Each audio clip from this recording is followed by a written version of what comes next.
I'm gonna do an intro real quick for Mickey to edit in because he's been doing my edits lately. Okay. What's up, guys? This is Heis. Today we're playing Railroads Online with my buddy Con, and Con had a really silly idea to run some cordwood, so let's see how it goes, shall we? Heis, it's that wonderful time of year. The sun is out, the birds are chirping, and cordwood needs to be loaded. Yep. Just... What else is new? It's another day. What It's else? another. We need cordwood. Yeah. And we need more money because we're still broke, and we I still wish you could convert the smelter to burn coal instead of cordwood. And it would be better. That would be Like- so much nicer. Like, if you could swap it to be like, all right, swap fuel from cordwood to coal, and now you can actually supply it with coal, and it's a much better rate, because this cordwood loading business, like, every time we go past the smelter, it's empty on cordwood. And Yeah. it's just- I mean, I get why the ratio got set like it is, because they're trying to simulate truly how much cordwood a smelter would need to burn with a Yeah, but blast then they put furnace to the actually station smelt for the stuff. cordwood in the worst spot. Like, it consumes a bajillion cordwood, but then there's no way to get a track in there unless you do what we did or build some ridiculous bridge structure over. You know what I mean? It could have been moved out. Yeah. It would have been great. Yeah, Yeah. it's not ideal, and remember, like, the smelter got set up the way it was, and then the industries got changed, the ratios got Right. changed, the economy got rebalanced later. But yeah, being able to change it over to coal, which has a lot more BTUs than wood, I mean, that would save a Yeah, that would be lot of great. struggle. That would be a really nice feature. So, if you're out there, developers, please.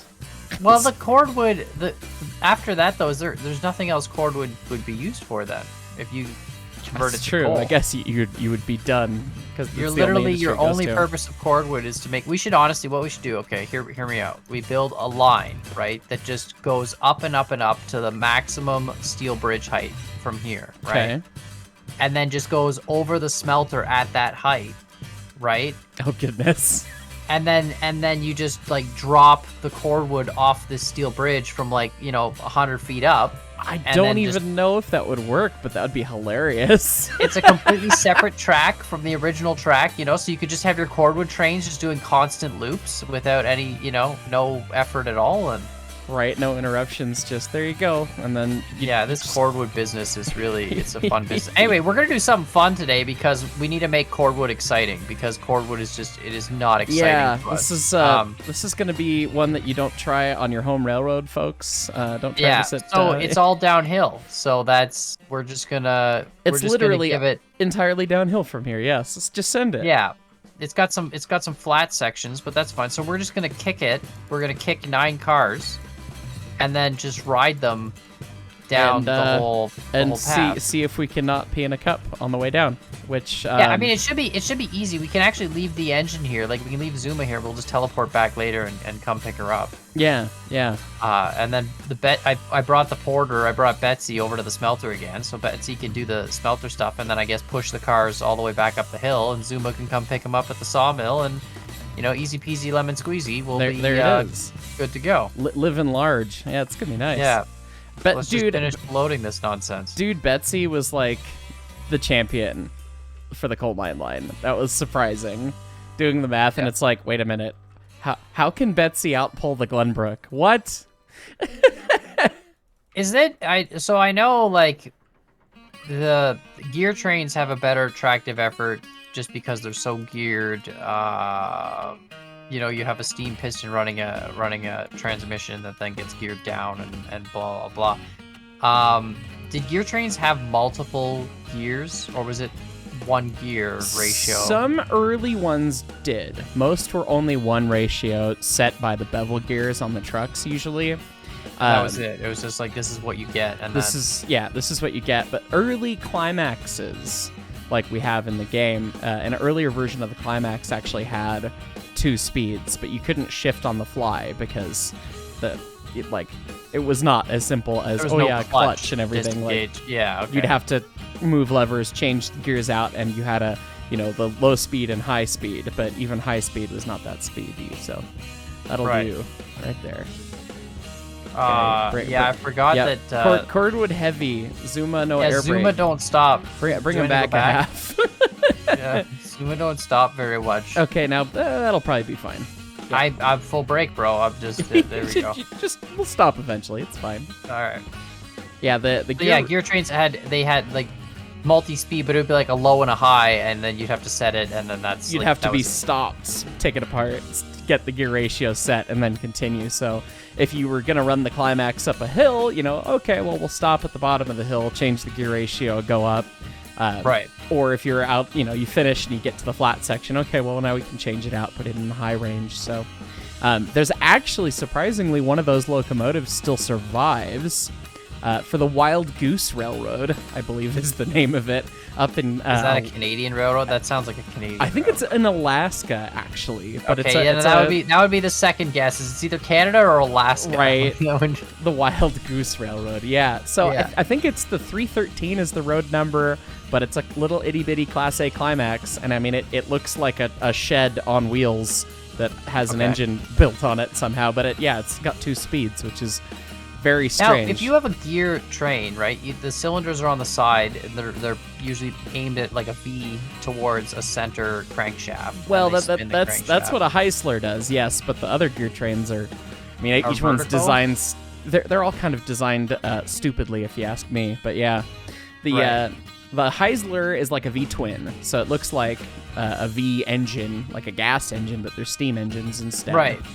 Then the Shay, which is probably the most common of the geared engines, has the boiler offset off to the left, and then it's got 2 or 3 vertical pistons off on the right, and the drive shaft to the right of the tracks. Oh my god, I never realized the boiler was offset.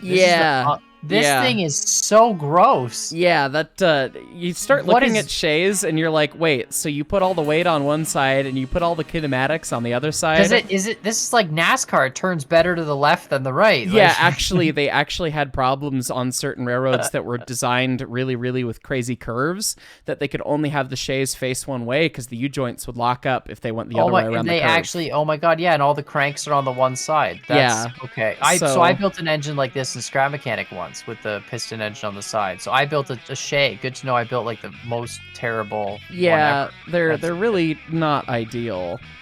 But they get a lot of torque and they do that. And then the Climax has cylinders that are usually canted upwards that then run a shaft that then goes to an internal or centered drive shaft underneath the engine. So a worse way of doing what the Heisler does, basically. And so they're all kind of whack. The pistons on all these are all way smaller than the pistons on a traditional steam loco. Typically, yes, because they just get the ratio back with the actual gear. So the gear ratio usually somewhere on the order of like 2.5 or 3 to 1. You basically just get that as a multiplier on your tractive effort, like you have wheel size multiplying against your tractive effort because it's reducing your leverage ratio at the wheel. Well, this is increasing your leverage ratio by having the gears. So it's just a straight multiplier with what the gear ratio is to get the tractive effort in the right place. How spotted is that? I guess I should get it out of the buy menu. That's good. Cool. At least the Climax and the Heisler, at least they used an internal drive shaft, though. And centered drive shaft, yeah. They didn't have to have it off the side like the Shay. I mean, yeah. There were those benefits of having it outside on the Shay is that it's easy to maintain and get to because, I mean, all that stuff to oil, all of that stuff to take care of, and it vibrated apart more often than not. The Shay made it easier to deal with. So there was that bonus, which is why a lot of railroads bought them because they were cheaper and easier to maintain when they knew that they were going to have to maintain a geared engine. If I was buying a locomotive built in some guy's garage, it'd probably be pretty cheap. I mean, you're not wrong. The dude's literally sitting there like, all right, so I took some of those old steel milk jugs and I melted them down, and now we have a Shay. And it's like, bro, what? How did you do that? The funny thing about Shays were that they were built by the Lima Corporation, and Lima was a locomotive builder back in the day.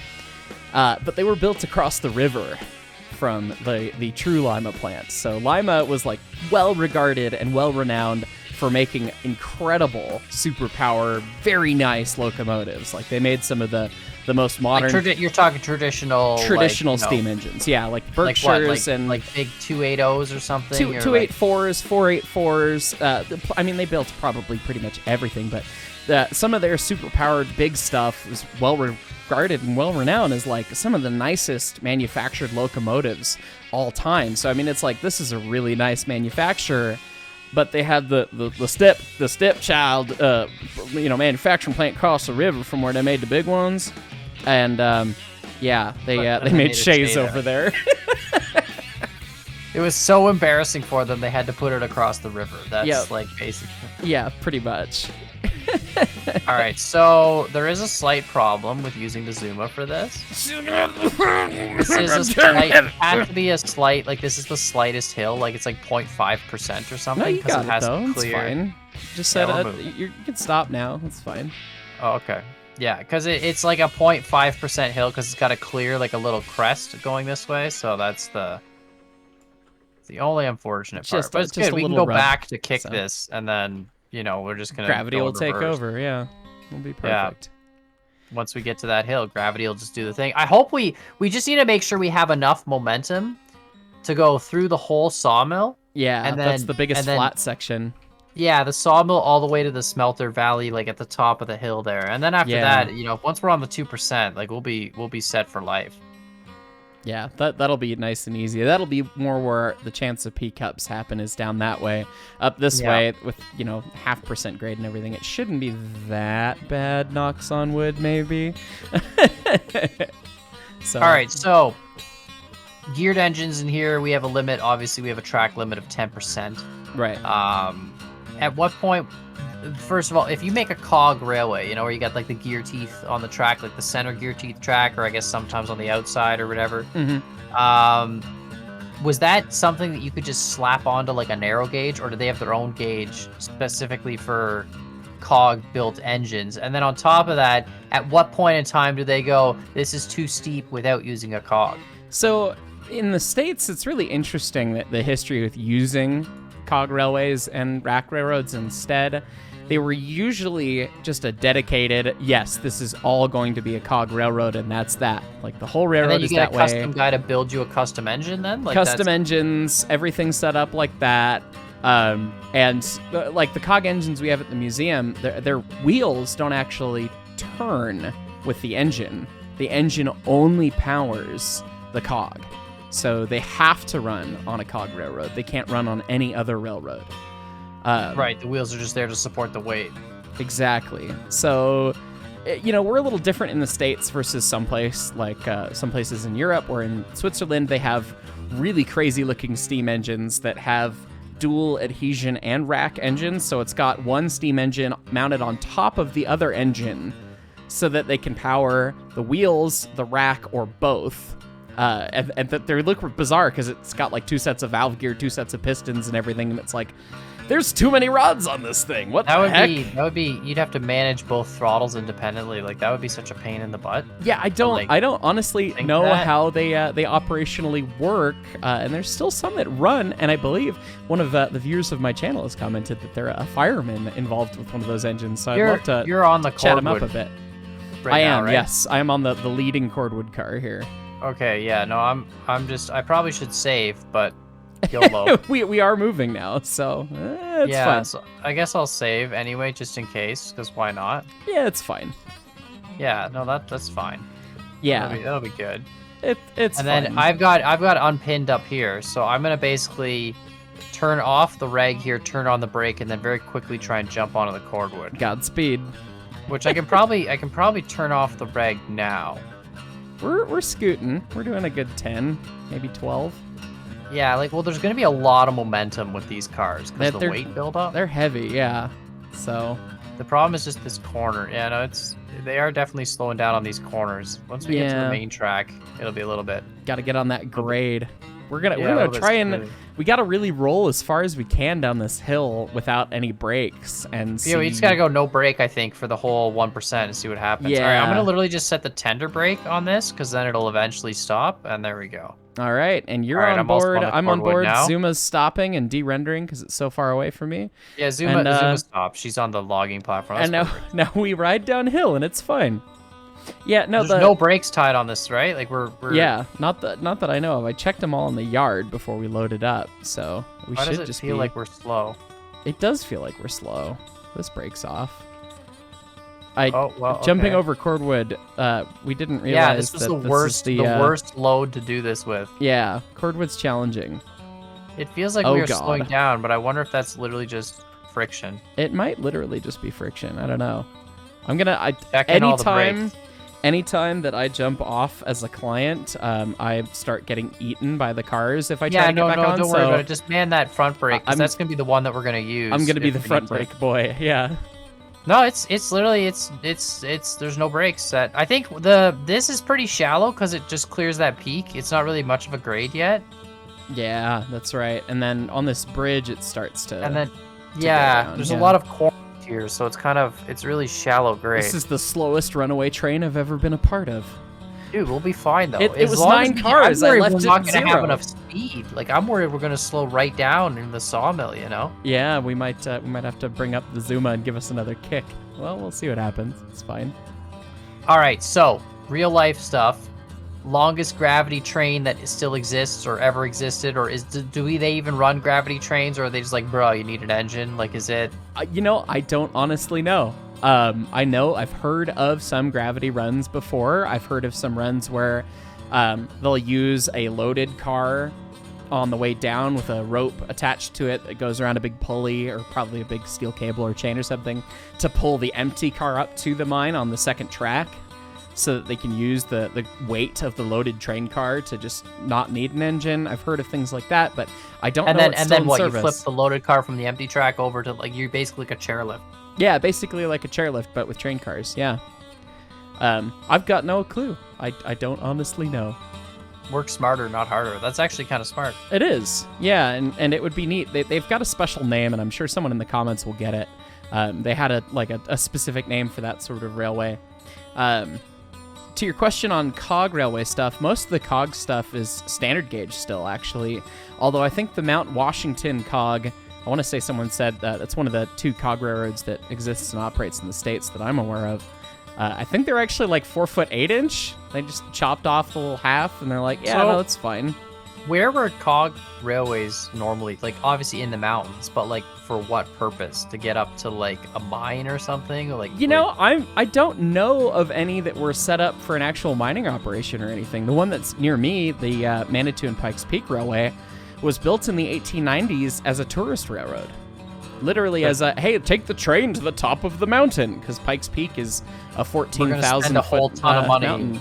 to but I guess it would have been a lot. You would have had to like walk up or something otherwise. Yeah, you'd have to hike buggy. it or whatever. And now, I mean, they do like rally time trials and stuff up Pikes Peak in Pikes cars Peak. and stuff, the hill climb. But there's It's a crazy. railroad that goes up If we're it too. slowing down, dude, if we are slowing down like this, it's crazy to me because this is literally rolling friction slowing us down. Yeah, well, I mean, plane bearings, they have a fair amount of friction to them, so. And Like, it is cold out. It's cold and snowing right now, which does affect the efficiency of a plane bearing. So you would notice that they would roll a lot easier in the summer than the winter. So I doubt that's coded in the game, but you would lubricate all these bearings all the time. With, Oh like, God, greases, yeah. right? Every day you make up a train, your brakeman is going and checking all these cars because the hot box is a very bad day. Yeah, you don't want to experience that. So.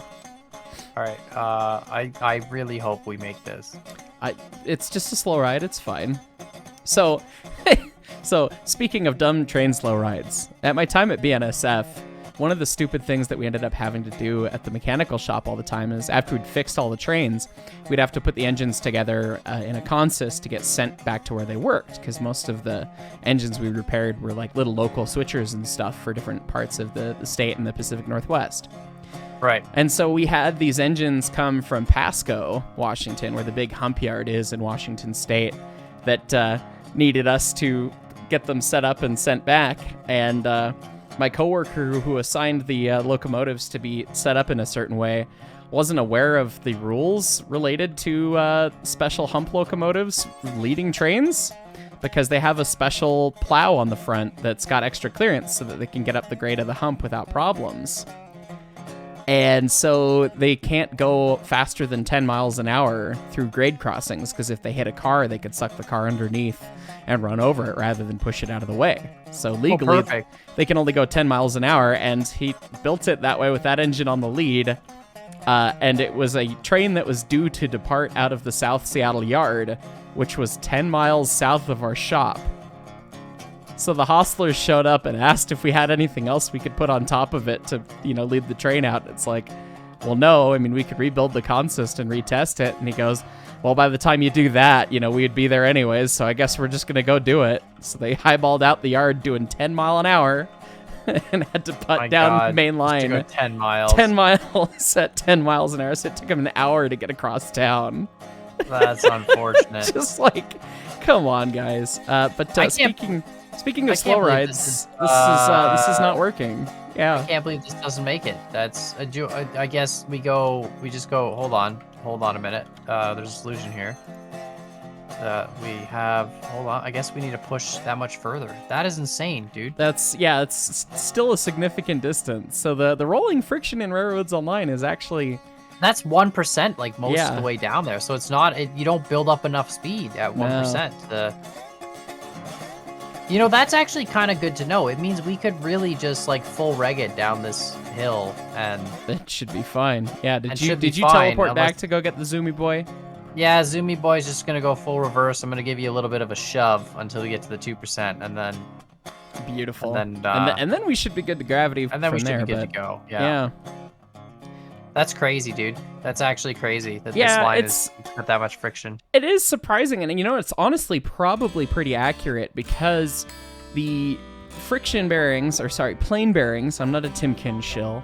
Timken started advertising them as friction bearings to try and get people to buy into roller bearings early on. The plane bearings actually do have a pretty decent amount of resistance to them until they warm up. And even then, I mean, it's pretty significant, the difference between a plane bearing and then roller bearing. All right, so what is a plane bearing? And a lot of people are probably familiar with the more modern ball bearing, which is a metal sleeve with little steel balls in them and another metal sleeve, and it's filled with oil, and basically it allows the sleeve inside to rotate freely from the outside sleeve, and the ball bearings in the middle, the little steel balls, they actually allow them to roll smoothly. So that's modern stuff. What's a plane bearing in comparison? Just a sheet on a sheet on a sheet? So a plane bearing, you have an axle basically, and it's got a polished journal, which is a very finely polished and properly sized, perfectly circular bit of the axle, and it's usually got a lip on either side so that it is a little bit smaller than the rest of the axle, so that when you place a brass on top of it, it will completely hold itself in place, hold the axle in place axially, right, down the axle itself. And then the weight of the car bears from the brass onto the journal on the axle itself. And so you'll have axle with the journal, then you have the brass on top of that, then you have a wedge on top of the brass that then sits the brass between the brass itself and the journal box, which is what you can see on the exterior modeled here in Railroads Online. And then the actual car's weight goes through the journal box through that stack to the axle. And underneath the axle is either cotton waste, which is just kind of bits of string, or if you're lucky and you've got nice stuff, you have a journal pad, which is basically a stitched together pad that we end up calling sheep because they look like a little bit of sheep. And then those sit in oil, and so the oil wicks from the cotton material, whatever it is, up to the axle itself and lubricates between the brass and the axle itself that way. All right, you've made it. Oh, it's literally a brass. Oh, that was a rough one. That was a little fine. That's fine. So, but wouldn't that all like wear out really fast? Like how? Not really fast, but yeah. But they and then do eventually, wear.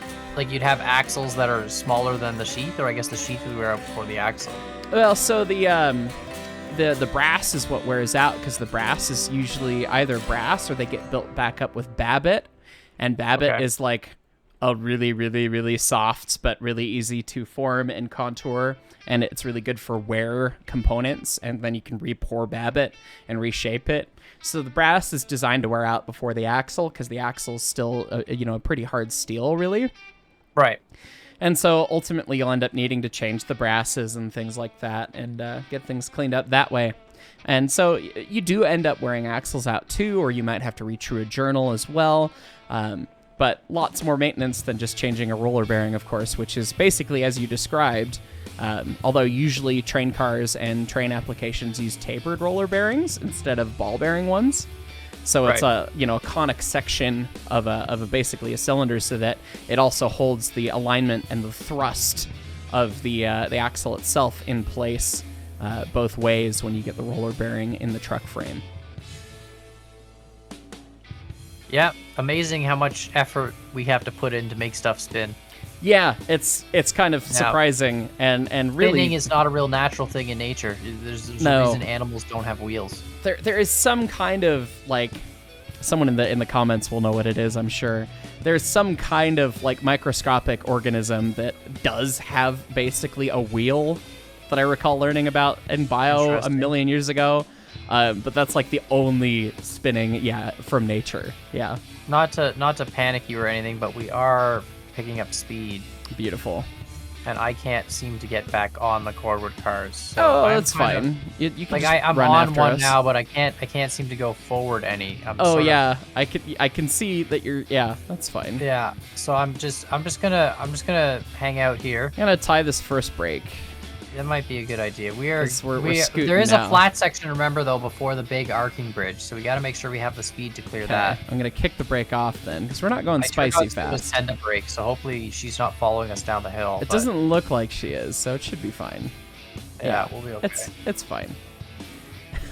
This is safe railroading right here. It really is. Yeah. You know, one of the neat things that really illustrates the difference. Oh, I'm off. Goodbye. Bye, Con. I've got the Yeah. brake on because I'm scared. Let me know how it goes. I tried to do it. I flew too close to the sun. I got excited. I tried to get up on top of the forward again. And here we go. So it's fine. It seems like I'm keeping the speed in check. And I'm gonna kick the brake off because I think this is the flat section right here for the big arcing bridge. So I just want to roll through that. Perfect. It's great. And then I keep going because we're not going too fast. You might actually be able to get back on if you can make it over here. Yeah, I'm running as fast as I can. The train is very quick. That's fine. Yeah, one of the neat differences that you can experience between friction bearing or plain bearing and a roller bearing is we actually have a couple cars with roller bearings at the museum. They came from the White Pass and Yukon Railroad up in Alaska. They used to be coaches for them that they had made, I think, in the 70s or something like that for tourist service, and they were getting sold for really, really cheap, and we were How do you get a rail car from Alaska down to Colorado? It goes on a barge to Seattle, and then from Seattle it goes on a truck. You just put it on a boat. Yeah, put it on a boat. And then a truck. Yep. Yeah. It'll fit on a truck? Yeah, so that's always the fun thing about moving train cars is that, did you teleport and you ran the other way? No, I ran across the valley. You just cut the corner. Yeah, I cut the corner. We're Smart good. Man.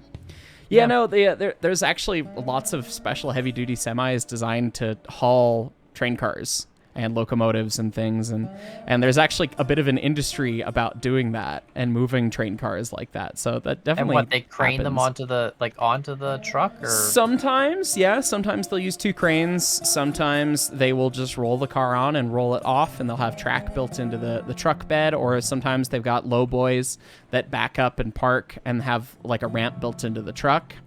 There is hilarious footage from somewhere in South America of them running a steam locomotive that is fired up a ramp that's built out of ties and railroad track up, basically what's the equivalent of a 15% grade, and running it onto the back of a semi-truck so that they can take it somewhere else. And it's just like, oh man, that is the sketchiest crap I've ever seen. So now you're transporting a hot steam engine, presumably full of water. Yeah, I don't understand that logistics. Wouldn't you want to empty all that weight before you I don't know. That seems silly because it's like that's a hot locomotive with a lot.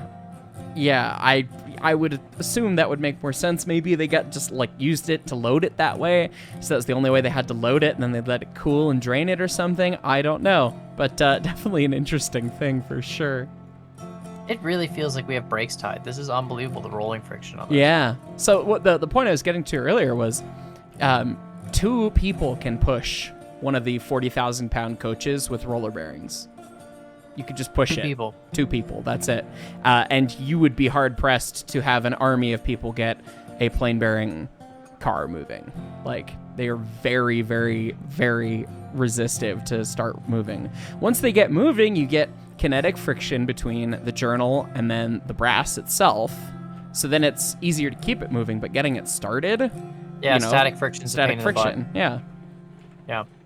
It's interesting though, like, and I mean, that's why your car wheels are static friction if you think about how your car works. Yeah, rolling friction all the way around, right? Which is technically Yeah. static friction, but you're changing the location where it actually interacts. Yeah. Yeah, and there's some funky stuff going on there, but the interesting thing about trains, when you think about it back in the day, like, I guess it would have been a lot of effort to make a really long narrow gauge train just because the amount of rolling friction and interactions between the cars. Like, that would have been... Yeah, you're like, starting to add a lot more wheel sets and a lot more bearings. Right, with the and smaller the bearings cars versus sucked, longer cars. basically, Yeah. to put it. Like, if you look at like modern trains, you can run 2, 3, 400 car trains because everything is so smooth that it doesn't take nearly the effort to pull it you would think it would. No. And I'm worried, speaking of, that we may stop slightly in the foul of that switch, so I'm going to try and get Betsy and head it off, maybe. I don't think I'm going to, though. Well, maybe we can do some good. shenanigans. Watch, it's gonna clear it. It's gonna clear it, I believe. I can't believe how safe that was. that was nowhere near as spicy as I thought it was going to be. No, the friction feels much more than I remember. It's it was so smooth, just really safe. Yeah, look at us. Yeah, so ripping here, look at good there's railroaders a on way the we can crowd. do this, right? So you can just push Betsy and just have it inch the thing forward and then back up and push it. No, I'm Okay, kidding. so we're gonna basically Oh simulate wait, no, if you polling get too if close we to need the switch, to. you're gonna derail it. Oh yeah, that's Stand that's- back, foul beast. back, foul temptress. Yes. Yeah, it'll be fine. It'll clear this. You've got a thing too. Okay, sweet. I'm gonna be the switch boy. Yay! Just keep going. Keep going. It's gonna get dangerous. All right, you're good. No. Oh, Perfectly timed. Perfectly. It skipped that last one. That was bad. Dunk. All right, you're good. Bring her back. Come on. Come on. Come on. All right, so we're gonna have to split this a little bit, right? Should have brought the class 48 down. Betsy's like, my water's still not up to temp, and you're gonna make me try and pull this. Well, I brought Betsy down because the class 48 is still a more valuable helper, but that's true. I could have brought the class 40. We need to get a climax up at the helper station. I did run some logs. I'm up to $3,700. But yeah, I'm so not. We're getting there, but we need like $2,000 more and what? Yeah, 9 we need cars a of lot more cordwood cars. at $80 a car. I mean, that's still not even $1,000. So yeah, and then we'll the get class there 48 eventually. can become a smelter engine. It'll be wonderful. Let's be real. We're gonna need it with the climax for a little bit too. So Yeah, and Betsy. We'll probably need all 3 helpers at some point. we're gonna have to use every engine we own, I think, All to right, get to you're the coal good mine. to just keep coming back. I'm down to 30 psi or 29 psi. I still have not started generating steam, so we'll get there. We're almost That's there. good. What I'm gonna do is I'm gonna cut your cars on your way in, Okay.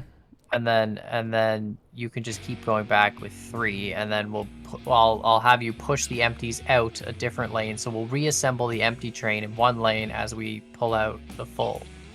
Gotcha. All right, I'm now generating boiler pressure, so Perfect. You're like, oh my god, you haven't even come anywhere. Okay. Amazing. yeah, you brought Betsy down, but you left her cold. No, she was warm when she was warm. We just took too long. Okay. Well, I guess the The extra cordwood push. fiasco. I thought the cordwood was gonna make it. The fact that it can't make it is amazing. That is kind of shockingly surprising.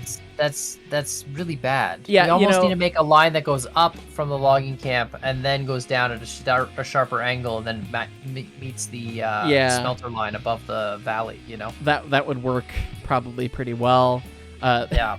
The other thing we could always try is we could try it with iron ore, and that would be the spicy way because making it. Oh, you mean from the iron mine? From the iron mine, yeah, the 6.5 and then would be coasting for 0 for like 3 hours. Yeah, you'd have to. It would be interesting to see if like you could get enough How speed far without derailing and then still make it. So I don't know. I don't honestly know if it would make it. You look so sad to be pulling all those cordwood cars. Poor little Betsy doesn't like weigh as much as one of these things loaded does, so. I'm just standing in the gauge, it's fine. Hey, that's against the rules there, Bucko. Am I allowed to stand in the gauge if it's on a different rail or not at all? You are not. You are only allowed to stand here. in the gauge if it is necessary for the performance of your duty. So if I have to stand, if I have to get across the gauge, I'm allowed to do this and just walk across, and then. Yeah, but standing in the foul, so where a train would hit you, or in the gauge, I mean, you have to have a good reason for it because it's when you start talking about multiple train operations, that's when problems can happen because it's like, okay, it's just one train. Not too likely, but when you're talking about a yard full of train cars, lots of things going on, lots of different trains operating. You only have 3 cars now, by the way, not to interrupt. I noticed that I took off in speed, so thank you. Yes. When you're doing stuff like that, it's like, oh yeah, the chances to accidentally get killed skyrocket. So there's a reason, and we say in the industry that all of the rules are written in blood, as in somebody died or got maimed for this rule to exist. Pretty much, and that's pretty universally true. And now, for a word from our sponsors, Happy Tree People. Sorry, I'm trying to lighten the mood from your like blood, death, and gore. It's fine. Did you derail Betsy? Don't squish Betsy. I didn't derail. Again. I mean, she might be a little bit shorter, but oh my god, she got compressed a little bit. I still think that you guys need to replace your announcement at the museum with, guys, Heist is our locomotive and or our operator, and he likes to send it. And then it's just like woo, and then you take off at like 1 foot per second accelerate, like absolutely just terrible. Go for it, yeah. Like you can't tell me though, like steam engines don't accelerate that fast, right? Like there's no way, even if you like full sent it, like you would wheel slip before you would come roaring out the gate. Like you really don't accelerate fast. You can be surprised at how fast they do accelerate for how big and complex they are. But yeah, you're not getting any quarter-mile drag times. You're not making that happen. No, not at all. All right, unpin and kick. We're doing efficient smelter work here. Okay, yeah. I am unpinned. Yeah, good. So I'm gonna start assembling the train in a different lane. So now you can stop, and then you can go pick up 3 more cars from the cordwood. They're not cut, only the one front brake is on. Okay. But now I can do this. Oh, goodness, Betsy. And we can look at these lanes are long enough. We can assemble this whole train next to that whole train. Beautiful. And only take up 2 lanes. This is wonderful. Oh, we Betsy. should be doing it really... Betsy! Betsy! Oh, what'd you do? Dunk. Yeah, we really it's fine. Doing it 2 lanes over where the it's still fine. That way the iron guy could come in and unload, but nothing happened. Nothing happened over here, Con. Did you derail?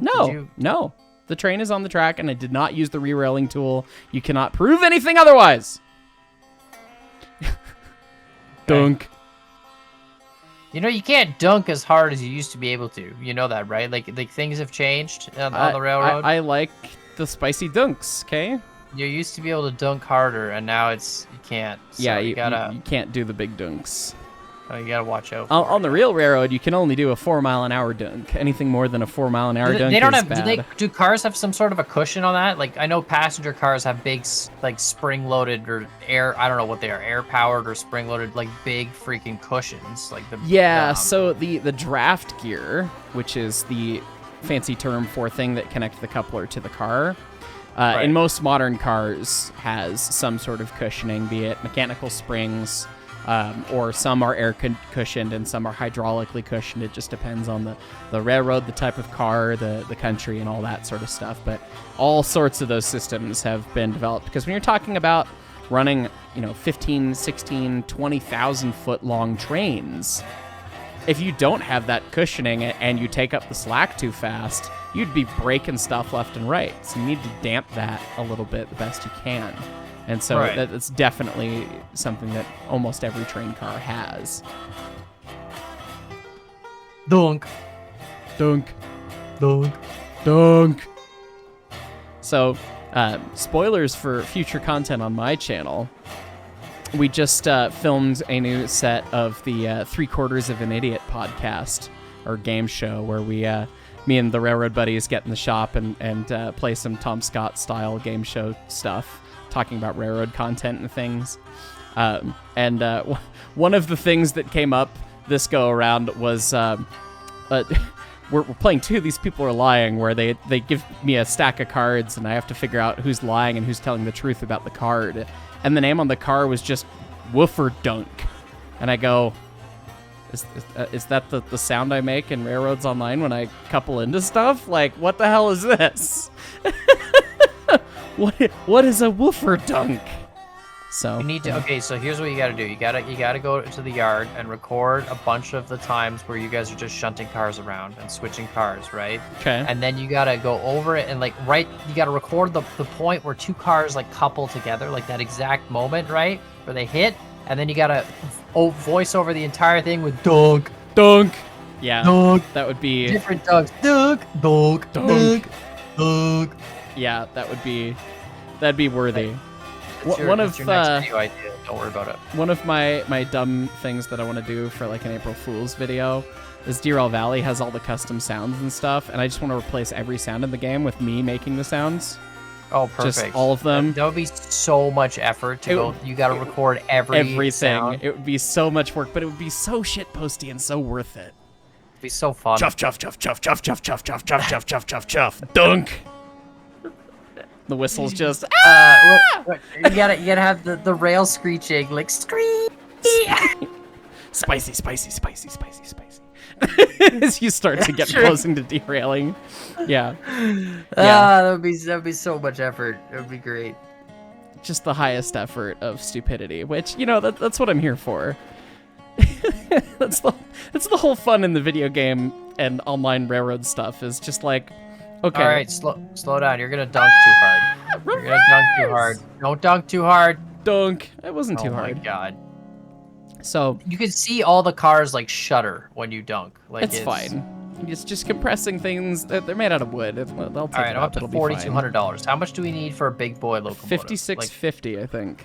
$5,650 for the Climax or the Heisler, right? Oh god, what do we need for a better road engine? Like a Mosca, man, a 280. That looks so wonderful. We should be able to afford that after this. And then there's the 260 Cook.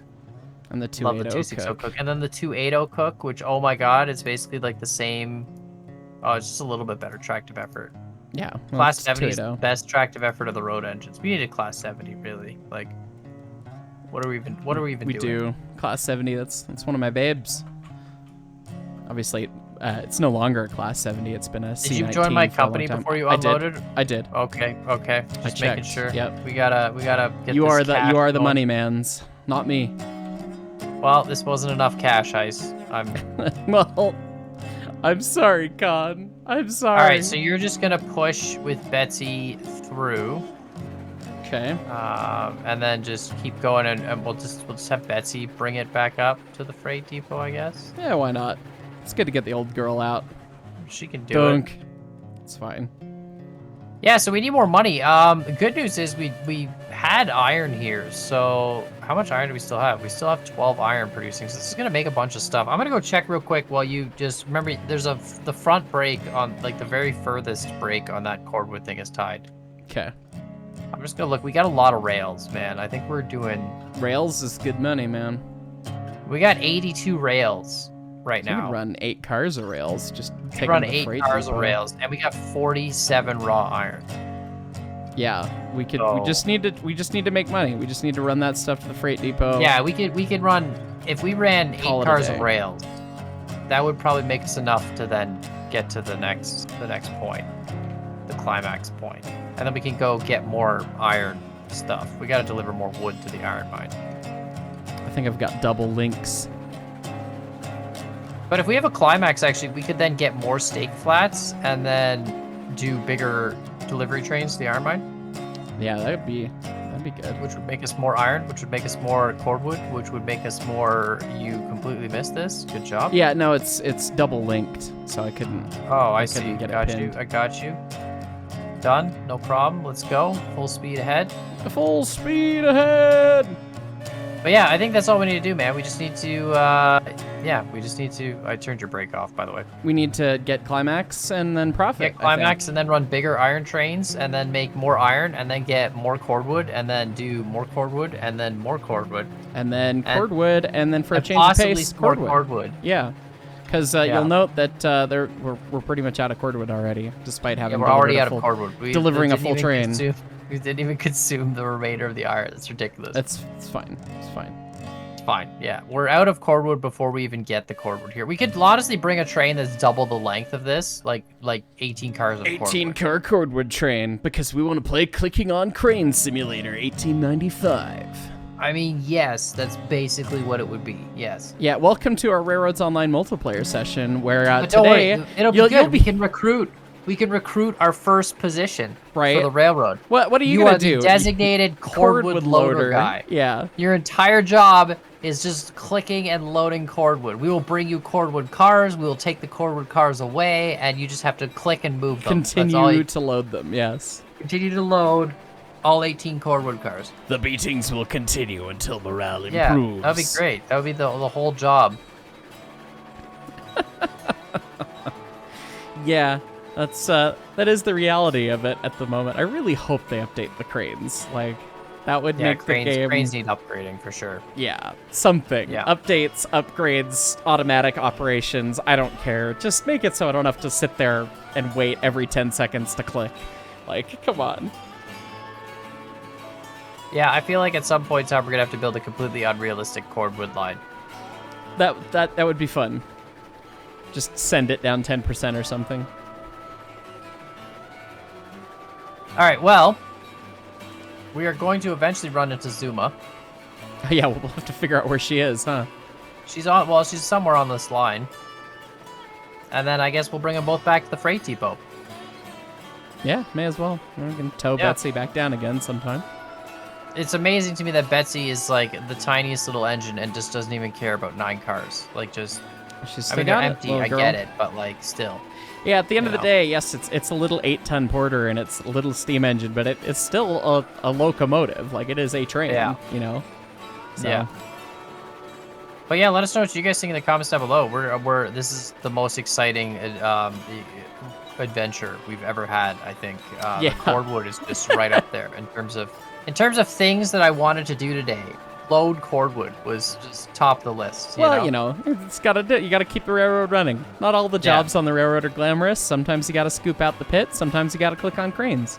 Yeah, we definitely need someone who's just a designated cordwood loader. That's their whole job. It's just we'll build some shunting lanes over at the logging camp so you can actually assemble cordwood cars. You know what I mean? And like have them set up and then just load cordwood all the time. Yeah, we need to buy like 50 of them, and yeah, that's true. We need like 50 cars, and then they just have loaded cordwood.